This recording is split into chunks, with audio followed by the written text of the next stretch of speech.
Hey, so I got to back up. So, date number one, I thought that the heavens had opened and my dream come true was sitting there.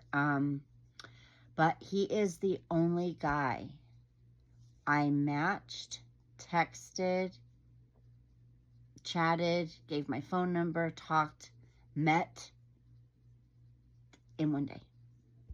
One day. He was good. But I fell hook, line, and sinker for him. I mean, somebody told me I was enamored, and I had to look up what that word was, and I was enamored. But he was staying at a friend's when we met. We met off a Bumble, and I thought that it was a guy friend. I had no idea, and found out later that it is a female friend that I thought they were best friends.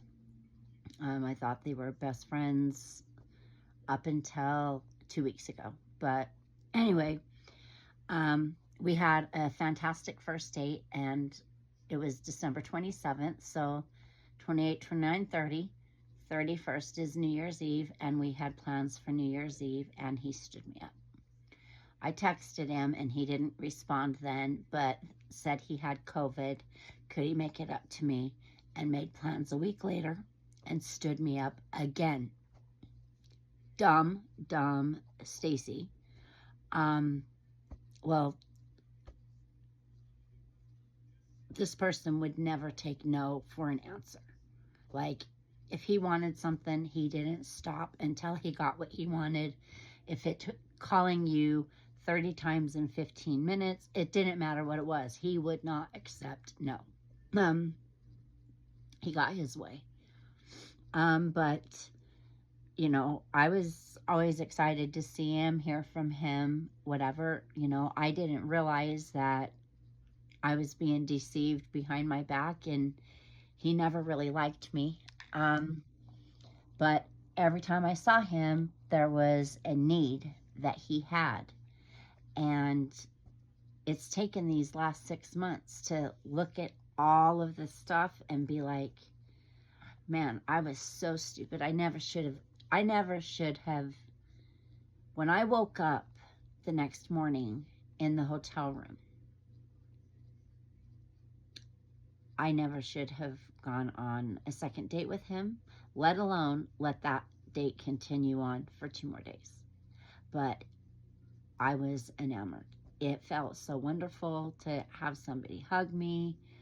The conversation, we talked all night long. Like, I really thought we connected and had chemistry. I didn't think you could fake that. But obviously, it can be faked. I really, really had a great time with him, and kept getting sucked in and sucked in and sucked in. And I would tell him not to do things, and then he would do them. And this is where I guess the narcissism starts in, but he started taking down everything that was important in my life one by one. And number one was my daughter. And my daughter came out to visit me, and I asked him to please not contact me while she was in town. So what did he do? Contacts me while she was in town at 2 o'clock in the morning, and would not take no for an answer, kept calling back. I had my daughter, her friend, and my grandson there. Well, he convinced me to leave, and I would be back by 5 a.m. And long story short, no, I wasn't back at 5 a.m. And it cost me my relationship with my daughter. Biggest lesson of my life.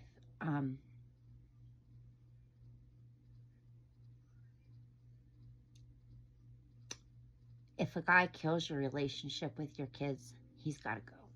I'm sorry, but shame on me.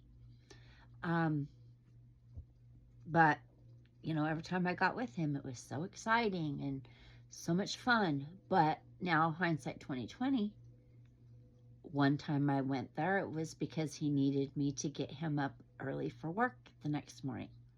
One time he needed help paying his cell phone bill. He gave me the cash, but used my credit card. And I have to correct myself from the original video. It wasn't a credit card. It was his phone bill.